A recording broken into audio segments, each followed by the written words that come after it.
मोहतरम रजा अली गिलानी साहब।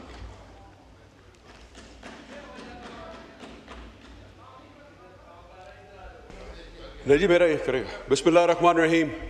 Thank you very much mister chairman, I am really honoured. आपने time दिया और इतनी देर हम सबको बर्दाश्त किया आपने, रियली थैंकफुल। जनाब चेयरमैन, मैं अपनी गुफ्तगू का आगाज़ एक कहानी से शुरू करूँगा। एक गांव था जनाब स्पीकर, उस गांव में रोज़ाना एक डैन आती थी, यानी कि एक बला आती थी, और वो एक इंसान को उठा के ले जाती थी और खा जाती थी। और इस तरह वो एक मामूल बन गया। और फिर इवेंचुअली गांव वालों ने एक फैसला किया कि हम क्यों ना सब इकट्ठे होके इस बला का मुकाबला करें, और क्यों ना हम इस बला को या मरेंगे या मारेंगे, मार तो उन्होंने देना हमें, तो क्यों ना हम सारे लड़े उससे, हो सकता है कि हम उसको मार दें। तो जब वो सारी बलाएं, वो जब बलाओं के अगेंस्ट सारे इकट्ठे हो जाते हैं बला के, तो जनाब चेयरमैन जब बला आती है इंसान को उठाने के लिए वहां से, तो वो जब देखती है कि सारा गांव इकट्ठा हो गया है, तो बड़े मुख्तलिफ अंदाज से वो कहती कि मेरी तो तुम लोगों से दुश्मनी नहीं, मेरी दुश्मनी तो सिर्फ खालिद से है कि उसने मुझे बुरा भला कहा, तो तुम इस तरह करो कि मुझे खालिद दे दो, मेरा तुम्हारे साथ कोई वैर नहीं। क्या होता है कि गांव वाले बैठते हैं और कहते हैं कि ठीक है, तुम एक ले जाओ, सारे बच जाएंगे तो जान छूट जाएगी। वो डैन खालिद को लेके चली आती है और अगले दिन फिर आ जाती है, और फिर वो ये कहते हैं कि अब तुम क्या करने आई हो। तो वो कहते हैं कि अब उसने कहा है कि जो तैमूर है उसने मुझे बुरा कहा है, तो अब मुझे तैमूर दे दो, मैं तुम्हें कुछ नहीं कहती। तो वो तैमूर को दे देते हैं। ये फर्जी नाम है जनाब chairman, don't take it seriously. अगर कोई है यहाँ पे तैमूर या उसके बारे में नहीं,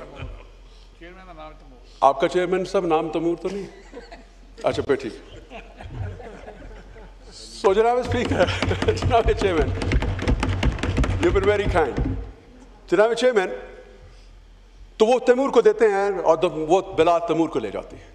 तीसरे दिन फिर आती है, वो कहती है अब तैमूर ने नाम लिया है इसका, तुम ये दे दो तो मेरा तुम्हारे से मसला नहीं। और इसी तरह वो रोजाना कोई एक इंसान उठाते उठाते वो पूरे गांव को खा जाती है। अब इस कहानी का एक मकसद है जनाब चेयरमैन, और ये है जनाब इस चेयरमैन के नेतन्याहू के बारे में बात करना चाहता हूं मैं। 1982 में इस इंसान ने बरमला कहा कि यूएसएसआर एक टेररिस्ट स्टेट है, एक टेररिस्ट मुल्क है, तो हम क्यों ना इसको हेड ऑन लें और इसके टुकड़े करें ताकि ये टेररिज्म खत्म हो जाए। आज यूएसएसआर का क्या हाल हुआ आपके सामने है। इसी नेतन्याहू ने रजीम चेंज के लिए 2002 में यह बयान दिया कि जनाब जो सद्दाम है ये एक न्यूक्लियर टेक्नोलॉजी, एक एटॉमिक टेक्नोलॉजी बना रहा है, बायोलॉजिकल वेपन्स बना रहा है, तो आप हमें इसके खिलाफ एक्शन लेना चाहिए। अगर हम नहीं लेंगे तो ये हम सबको तबाह करेगा। तो वेपन ऑफ मास डिस्ट्रक्शन के बारे में कहा गया। तो क्या हुआ आपके सामने है कि सद्दाम के साथ क्या किया गया। उसके बाद रजीम चेंज का सिलसिला इसी इंसान ने हर जगह किया, और उसकी रिकॉर्ड उसकी गवाही देता है जनाब चेयरमैन। आप सीरिया देख लें, रजीम चेंज। आप लिबिया देख लें, रजीम चेंज। आप ट्यूनीसिया देख लें, रजीम चेंज। इजिप्ट देख लें, रजीम चेंज। और फिर आप देखें कि 10 अप्रैल 2022 में एक रजीम चेंज पाकिस्तान में भी होती है, और वो रजीम चेंज की वजह भी यही बनी कि किसी इंसान ने यहां से जाके यूएन में यह कह दिया कि हम एक न्यूक्लियर टेक्नोलॉजी हैं, और जब न्यूक्लियर टेक्नोलॉजीज दोनों लड़ेंगी तो इसका जो नुकसान होगा वो फार बियॉन्ड द बॉर्डर्स होगा। और फिर एक दूसरी गलती की उसी इंसान ने जिसका नाम इमरान खान है, और उसने कहा, उसने OIC की 2 दफा मीटिंग्स करके इन सबको इकट्ठा करने की कोशिश की, जो कि नहीं पसंद नेतन्याहू को। और ये रजीम चेंज हुई, और फिर 2024 में यही इंसान कहता है कि ईरान की रजीम चेंज की जरूरत है, और फिर उसने नाम पाकिस्तान का लिया। जनाब चेयरमैन, मैं इस सवाल की तवज्जो मदऊ करना चाहता हूं इस टॉपिक पे, क्योंकि इस वक्त बजट तो हर साल पेश होता रहेगा, ऑपोजिशन बात करती रहेगी, बातें होती रहेंगी बजट पे, मगर ये पाकिस्तान का मामला है और it is very serious and we have to take it as serious matter. इसमें कोई पार्टी की बात नहीं है, कोई किसी चीज की बात नहीं है, सिर्फ पाकिस्तान की बात है। जनाब चेयरमैन, आप जानते हैं कि कौन किसका बेबी है? ये जो छोटी सी झड़प हमारी इंडिया के साथ हुई, इसके पीछे भी नेतन्याहू था, और आपने 90 ड्रोन्स को नीचे गिराया। वो टेक्नोलॉजी, वो ड्रोन्स भी नेतन्याहू यानी कि इजराइल के थे, और ऑपरेटर जो थे, ऑपरेट करने वाले, वो भी इजरायली थे। आपको थोड़ी सी मैं जियोग्राफिकल स्टेटमेंट देना चाहता हूं यहां पर। जनाब चेयरमैन, इजराइल बॉर्डर उर्दन, उर्दन border Iraq, Iraq border Iran, Iran border Pakistan. कुछ बात समझ में आ रही होगी आप सारों को? ये सारी वो जगहें हैं जिसको वो स्टेट, जिनको वो टेररिस्ट गिरा के, रजीम चेंज करके अपने पास लाने के बाद Pakistan would be the biggest target for that Israel. मैंने पिछली दफा भी पैलेस्टीनियंस के बारे में बात की थी, और मैंने ये कहा कि जब तक पैलेस्टीनियंस को आजादी नहीं मिलेगी मैं बात करता रहूंगा उसके ऊपर। आज मैं आपको ये बताना चाहता हूं जनाब chairman, the things which goes around comes around, ये इंग्लिश की कहावत है, और वो मैं इसलिए कहना चाह रहा हूं जनाब चेयरमैन, ये जंग, ये वॉर, ये जुल्म सिर्फ गाजा वालों के लिए नहीं था, ये तो पहली शुरुआत थी। और ये भी मैं आपको बताना चाहता हूं, ये जंग खुद ही लड़ी गई, ये खुद की गई, जस्ट बिकॉज के उसने प्लान कर लिया था। It was ready, Israel was ready कि उसने मनूवर करना था अपने आप को और लेके जाना था थ्रू गाजा से इस तरफ आने के लिए। बैठे बैठाए आप एक बात को समझें कि बाकी जगहें तो इराक उसके पास, उसके लिए वहां से फ्लाई करना और यहां पे आने के लिए सिर्फ ईरान एक बॉर्डर बनता है, जब जगह रह जाती है पाकिस्तान को हिट करने के लिए। आपने गेम्स देखी होंगी, वीडियो गेम्स आपने भी खेली होंगी, उसमें जो सबसे लास्ट मुश्किल स्टेज होती है वही टारगेट सबसे डिफिकल्ट होता है, एंड दैट मुश्किल स्टेज इज पाकिस्तान। उसका टारगेट इस वक्त कहीं और नहीं, हमारी न्यूक्लियर टेक्नोलॉजी को अबेंडन करना है, और इस पाकिस्तान को खुदा ना खास्ता मफलूज करना है। और मैं ये बात इसलिए करना चाहता हूं जनाब चेयरमैन कि अगर ये रजीम को हम ना समझे, रजीम चेंज को, इसके पीछे क्या रीजंस हैं, और हम ब्लेम गेम्स पे खेलते रहे, तो वो अपने मकासद में कामयाब हो जाएगा। और काफी हद तक वो अपने मकासद में कामयाब हो गया है, क्योंकि बैठे बैठाए उसने ईरान पे हमला किया है, और फिर मासूम बन के ये कह रहा है कि जनाब वहां पे मैस डिस्ट्रक्शन की चीजें तैयार हो रही हैं और टेररिस्ट हैं वहां पे। नहीं, मुझे बताएं उसको ख्वाब आई है कि यहां पे क्या हो रहा है? टेररिस्ट तो सबसे बड़ा इजराइल खुद है, और उसके ऊपर किसी मुसलमान ममालिक में आवाज कोई नहीं उठाई जा रही। अब फिर जो आवाज उठाते हैं जनाब चेयरमैन, उसको ये बंद करके आवाज बंद कर दी जाती है कि नहीं बोलो। और मैं फिर ये बात बताना चाहूंगा कि अल्लाह सुब्हानहू व तआला के हुक्म ये नहीं है हुक्म दुश्मन के बारे में। दुश्मन के लिए कोई रायत बाकी नहीं की। कुरान में आयत सूरा मोहम्मद और आयत नंबर वर्स नंबर 35 में क्लियरली ये स्टेटेड है अल्लाह सुब्हानहू व तआला की तरफ से कि दुश्मन से कोई निगोशिएशन नहीं है, और जो भी तुम्हारे अमाल होंगे अल्लाह देख रहा है, उसका अजर तुम्हें देगा। सो डरो मत और सामने आओ। मतलब कहने का यह है जनाब चेयरमैन कि अगर हमने आज अकल के नाखुन ना लिए तो ये बजट तो बात की बात है, इस पाकिस्तान की सालमियत के लिए हम सबको इकट्ठा होना पड़ेगा, बिल्कुल होना पड़ेगा। और इस सालमियत को मैं चाहता हूं कि जनाब चेयरमैन पाकिस्तान इमरान खान, इमरान खान तेरे जानिसार बेशुमार वज़ीर आज़म इमरान खान, वज़ीर आज़म इमरान खान। जनाब चेयरमैन, इस वक्त पॉलिटिकल पॉइंट स्कोरिंग से हट के मैं एक बात बताना चाहूंगा कि अगर हम सीरियस ना हुए और अगर हमने इस मैटर को सीरियस नहीं लिया और फिर हम दुश्मन को जाके ये कहें कि भाई हम तो तुम्हारे दुश्मन नहीं हैं, ये कमजोरी हम नहीं अफोर्ड कर सकते। और अगर हमने ये सोच लिया कि हमने जाके उनसे निगोशिएट करना है और हम उनसे डर जाएंगे, तो वो बहुत जल्द ईरान के थ्रू हमारे पास आने की कोशिश करेगा। खुदा ना खास्ता, मैं फिर कहूंगा खुदा ना खास्ता। इसलिए मैं इन छोटी झड़प के ऊपर हम इतनी खुशियां मत मनाएं। The war has just commenced. और इस बात को मैं इसलिए कहना चाहता हूं कि ये सीरियसनेस हमें हर पार्लियामेंटेरियन को इस 99 नामों के नीचे एक होना पड़ेगा, क्योंकि ये मैटर पाकिस्तान की सीरियसनेस का है, पाकिस्तान की सालमियत का है, पाकिस्तान की सॉलिडेरिटी के लिए है।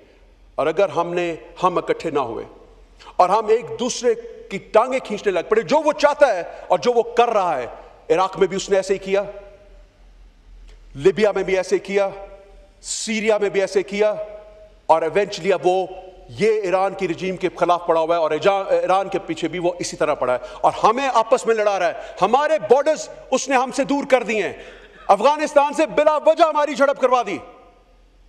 इंडिया ने आपको बता दिया कि मैं आपके खिलाफ हूं और मैं किसी वक्त भी अटैक कर सकता हूं। ले देखे कि ईरान का बॉर्डर और एक चाइना का रहता है। ईरान के बारे में यह कहा जा रहा है कि हम उसकी सपोर्ट में रहेंगे, मगर क्या आज जिस जगह से कोई इजाजतें मिल रही हैं, क्या कल को इजाजत दी जाएगी कि ईरान के हक में खड़ा हो जाए, जबकि जानते हैं कि इजराइल किसका बेबी है? क्या आपको उम्मीद है कि वहां से इजाजत मिल जाएगी कि आप ईरान के हक में खड़े हो जाएं और ईरान के साथ अटैक कर दें आप इजराइल पे? ऐसे हरगिज नहीं होगा जनाब चेयरमैन। वही होगा जो होता आ रहा है, हमें फिर दूर कर दिया जाएगा एक मुसलमान मुल्क से। और मुसलमान, ये OIC, ये बहुत बड़ा फॉल्ट डिक्लेयर किया जा रहा है कि हमारे लीडर ने ये गलती की कि उसने 2 दफा OIC को इकट्ठा कर दिया। ये गलती किसी वक्त एक दफा भुट्टो ने भी की थी, इसी हॉल में भुट्टो ने की थी, और वही उसका खमियाजा उसको अपनी जान से देना पड़ा। आज इमरान खान को सिर्फ एज इमरान खान मत देखा जाए जनाब चेयरमैन। आज हमें इस मुल्क को एक ऐसा लीडर चाहिए जो इंटरनेशनल वॉइस हो, ताकि उसको दुनिया सुनने में फख्र महसूस करे।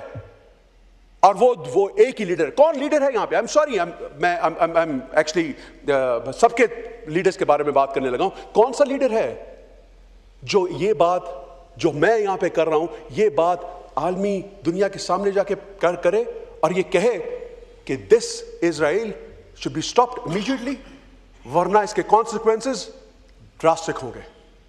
ये किसी की मजाल नहीं है। हम तो सुलह करने के चक्करों में पड़े हैं, और मुझे मेरे मुंह में खाक, कुछ बातें ऐसी भी हैं जो मैं इस हाउस में नहीं करना चाहता, कि सऊदी अरब में जाके अभी कुछ महीने पहले कुछ 5 पॉइंट्स के ऊपर एग्रीमेंट हुआ है, and I don't want to disclose it यहां पे, पर मैं चाहता हूं कि वो 5 पॉइंट्स के ऊपर कभी भी पाया तकमील तक ना पहुंचे। मेरी दुआ है ये कि अगर वो 5 पॉइंट्स पाया तकमील तक पहुंच गए, तो फिर मैं सही कह रहा हूं कि वो अपने मकासद में कामयाब हो जाएंगे, जिनके वजह से आज हम ये सारी बातें गुफ्तगू कर रहे हैं। वो इजराइल है। आई बिन एक्चुअली, जहां मैं पढ़ता था वहां पे यहूदी मेरे साथ पढ़ते थे। यहूदी is not a friend of a Muslim, और कुरान कहता है इंसार और यहूद कभी मुसलमान का दोस्त नहीं होगा। और हम किस ख्वाब ख्याली में बैठे हुए हैं जनाब चेयरमैन कि हम इनसे उम्मीद करें कि ये हमारे लिए बेहतर सोचेंगे। हमें अपने मुसलमानों भाइयों को इकट्ठा करना पड़ेगा, हमें इनके साथ इनकी सपोर्ट करनी पड़ेगी। वो बच्चे जो वहां पे बिलक बिलक के मर गए, शहीद हो गए, हमने आवाज नहीं उठाई कि ये हमारी जंग नहीं है, ये उनकी जंग है, खामोश हो गए, और यहां पे बयानबाजी करके हमने खत्म कर दी सारी बात को। क्या उनकी जो शहादतें हैं वो रायगा जाएंगी? क्या उनकी बद्दुआएं हमारे तक नहीं आएंगी? क्या वो हम उसकी खामोशी में शामिल नहीं है? तो अगर हम खामोशी में शामिल हैं तो इसका मतलब है हम उनके साथ शामिल हैं, दुश्मनों के। उनके हम बोल नहीं सके उनके खिलाफ, हमने आवाज नहीं उठाई उनके खिलाफ, और उसका नतीजा क्या निकला कि आज वो जंग चलती चलती आपके पाकिस्तान तक पहुंच रही है। वही which goes around comes around. अब जब हमारी जंग होगी तो फिर हम किसको ब्लेम करेंगे, क्योंकि हमने तो किसी की सपोर्ट की नहीं।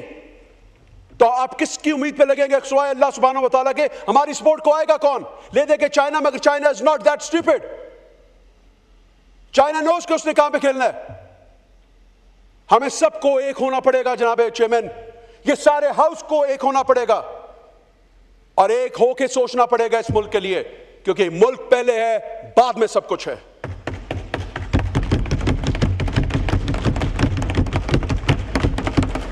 जनाब chairman, I am really thankful. बहुत बातें हैं करने को, बट इस वक्त क्योंकि मुल्क की सालमियत की बात है, आई कैन नॉट अफोर्ड कि मैं उस पर कोई कमी पेश करूँ। मेरे सारे जितने भी कोलीग्स यहाँ पे बैठे हैं, ये उनकी दिल की आवाज़ है। और सबसे पहले मैं ये बताना चाहूँगा कि ये मेरे लीडर इमरान खान की भी आवाज़ है। ये जो जज्बे से मैं बात कर रहा हूँ, रब कायनात की खास करम है जो ये मुझे ये जज्बात मिल रहा है, क्योंकि ये अल्लाह सुब्हानहू व तआला अपने मुसलमानों से ये चाहता है कि ये आवाज़ उठाई जाए। और मैं ये कहना चाहूँगा जनाब चेयरमैन आपको कि खुदा रा इन सबको एक प्लेटफॉर्म पे लेके आए। हम सबको एक होना पड़ेगा, because it's the matter of Pakistan. मैं आपको बजट पे सिर्फ इतना कहूँगा,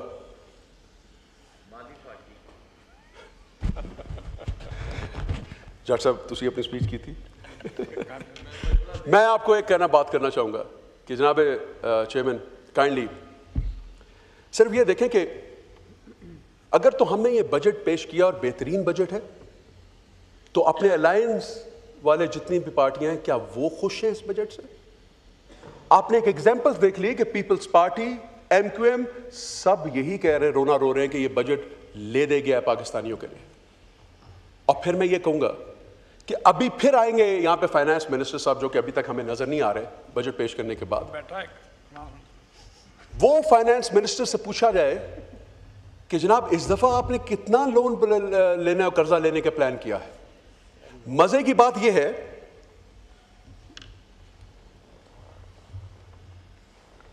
वाइंड अप कर लें। मजे की बात यह है, वाइंड अप तो मैं नहीं करता जी, टाइम तो मुझे भी पता है कि आपने दिया हुआ हमें, और मैं भी अपने सरदार गुल साहबा को कहता हूं, उन्होंने भी कहा कि आज ही तकरीर करनी, तो करूंगा तो मैं पूरी मैं ये गुजारिश करना चाहता हूं कि वो जो पॉलिसी देंगे आके फाइनेंस मिनिस्टर साहब, मुझे ये बताएं कि कितना कर्जा कम मांग रहे हैं हमने भीख इस दफा कितनी कम मांगनी है इस मुल्क को कर्जे से निकालने के लिए। वही पॉलिसी है कर्जा लेके कर्जा उतारने की, कर्जा लेके कर्जा उतारने की। तो किस बात का ये बेहतरीन बजट की मैं बात हम यहां पे करें और तारीफें करें, जब हमने तो मकरूज ही रहना है और हमने बेकार ही रहना है। इस कौम ने कभी अपने पांव पे खड़ा नहीं होना जनाब चेयरमैन, बिकॉज ये सिंसियर ही नहीं है एक दूसरे के। और इसका एक बड़ा ऑनेस्ट तरीका बताना चाहता हूं, if the party, if the treasury benches really want to knock out the opposition, I can give you a way out for that, and that way out is very simple जनाब chairman, कि आप एक काम करें कि जब budget बनने लगे तो ये दोनों हाउसेज इकट्ठे हो जाएं, मिल के बजट बनाएं, और जब मिल के बजट बनाएंगे तो अपोज कौन करेगा उसको, क्योंकि we and they would be part and parcel of this budget, क्योंकि हम सिंसियर हो जाएंगे उस दिन पाकिस्तान के लिए। और जब हम पाकिस्तान के लिए सिंसियर हो जाएंगे जनाब चेयरमैन, तो अपोज कौन करेगा इस बजट को, क्योंकि हम तो हिस्सा होंगे उस बजट का। और ये एक ऐसी पॉलिसी बन जाएगी कि आने वाली सारी हुकूमतें एक दूसरे से मिलकर जब बजट बनाएंगी, वो पाकिस्तान के लिए बेहतरी होगी। और जब पाकिस्तान के लिए बेहतरी होगी तो फिर ये कभी नहीं होगा जो प्रोजेक्ट्स चल रहे होंगे, अगली गवर्नमेंट आएगी तो वो प्रोजेक्ट्स बंद कर दे, उसका नुकसान भी पाकिस्तान अफोर्ड करता है, पाकिस्तानी अफोर्ड करते हैं, वो बंद हो जाएगा। सो मैं ये रिक्वेस्ट करना चाहूंगा कोई ऐसी पॉलिसी लाई जाए जो मुल्क के लिए बेहतर हो, अवाम के लिए बेहतर हो, ताकि हम जवाब दे हो सकेंगे, एक तो अवाम को, एक रब्बे कायनात को, क्योंकि हम सिंसियर थे इस अवाम के साथ। कम से कम ये मेरे शोल्डर्स पे मैं ब्लेम नहीं अफोर्ड कर सकता कि मैं यहां पे खड़ा था और मैंने ये तजवीज़ नहीं दी इकट्ठे होकर पाकिस्तान की खिदमत करने की। मैं करना चाहता हूं और मैं करूंगा, और मैं चाहूंगा कि मेरा लीडर बाहर आए तो मैं I would be the first person to give him this advice कि हम सब इकट्ठे मिलकर बजट बनाएं। अनफॉर्चुनेटली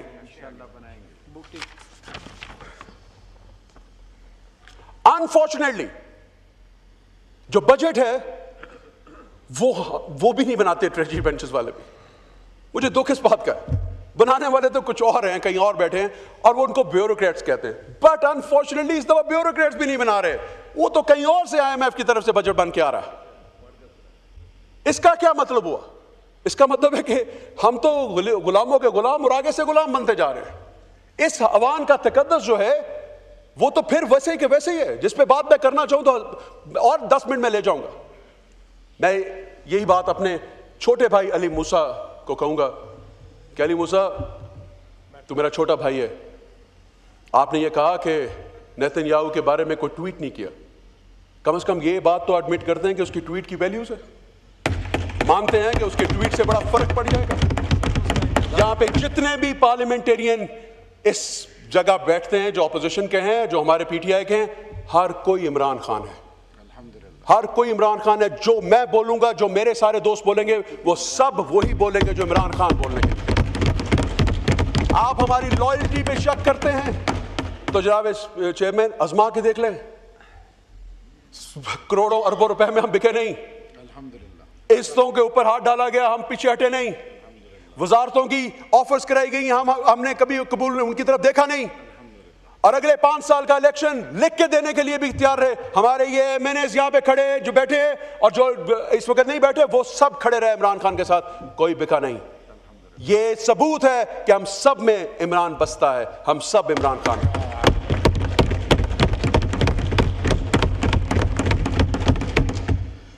जाओ chairman, I am really thankful. और थैंक यू ग्लाइन साहब, अभी नहीं, थैंक यू। एक बात, 25 मिनट हो गए, एक 25 मिनट आपने मुझे अगले 25 भी देने। मैं आपका बेहद मशकूर हूँ जनाब चेयरमैन, आपने टाइम दिया, मौका दिया। बजट पे हम बड़ी बातें करेंगे इंशाल्लाह, टाइम मिलेगा। मैं सिर्फ एक बात जरूर करना चाहूँगा, हमारे पास बेहतरीन फौज है, हमारे पास बेहतरीन इक्विपमेंट है, हमारे पास बेहतरीन सोच है जंग के लिए, मगर हमारे पास एक बेहतरीन वॉइस नहीं है, हमारे पास एक वो आवाज नहीं है जो हमारा केस पूरी दुनिया में लड़ सके। और वो केस लड़ने के लिए हमारे पास एक ही बंदा है, और वो है इमरान खान। थैंक यू ग्लाइन साहब, बहुत शुक्रिया, thank you, thank you. Sadullah Khan Baloch साहब मुकम्मल कर लेंगे। 30 सेकंड। और वो आदमी को हट के जरा एक दफा सोचिए तो सही कि इस ट्रेजरी बेंचेस में कोई ऐसा है जो ये मैटर जो है जैसे UN में पेश किया गया था, ये सारे मानते हैं, मेरे ऑपोजिशन के दोस्त भी, हमारे ट्रेजरी बेंचेस के दोस्त भी ये मानते हैं कि उसने जो बात कही वो सच्चे मुसलमान की बात थी। और आज मैं ये कहना चाहता हूं जनाब चेयरमैन कि हमें एक लीडर की जरूरत है, इस मुल्क को एक लीडर की जरूरत है, उसको हमें निकालना चाहिए, निकालना पड़ेगा और निकाल के लेके आना पड़ेगा यहाँ पे, और फिर इंशाल्लाह ताला हम काम। थैंक यू ग्लाइन साहब, बहुत शुक्रिया। पाकिस्तान जिंदाबाद, इमरान खान पाइंदाबाद। Thank you sir.